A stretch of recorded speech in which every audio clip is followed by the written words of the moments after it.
Hi everyone, in front of me I've got NUBIA Red Magic Astra, and let me share with you how to check the total screen time on this device.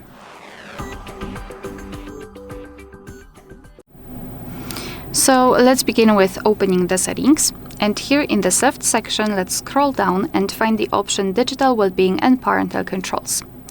So as you can see right here, we've got the graph which will show us for how long we've been using this device today. In my case, it is 1 hour and 43 minutes, and most of the time I've spent on the settings than camera. We can also check the unlocks and notifications count. You can tap inside the graph and you will be transferred to the dashboard, where you can check the screen time in particular days of the week. You can compare them.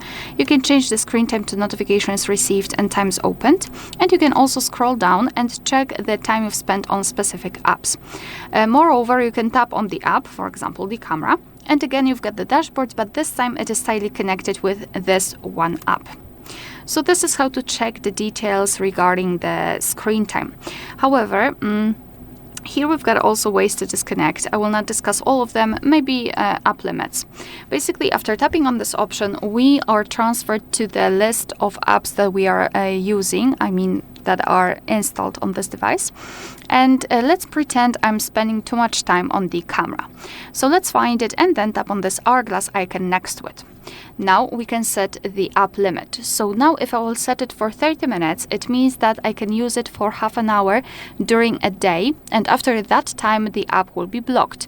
The limit will reset at midnight, and tomorrow I can use it for 30 minutes again. We can also set it for 0 minutes. Tap on OK, and as you can see, it will be immediately blocked. After getting back, it is grayed out, and after trying to open it, I've got this information that the timer ran out. And obviously it is not the perfect solution. However, I think it is worth trying, especially if you feel that you're using the specific app for too long. Of course, you can turn it off just by tapping on settings and tap on this trash bin icon next to the app timer. Alright, so that will be all. Thank you so much for watching. Please hit the subscribe button and leave the thumbs up.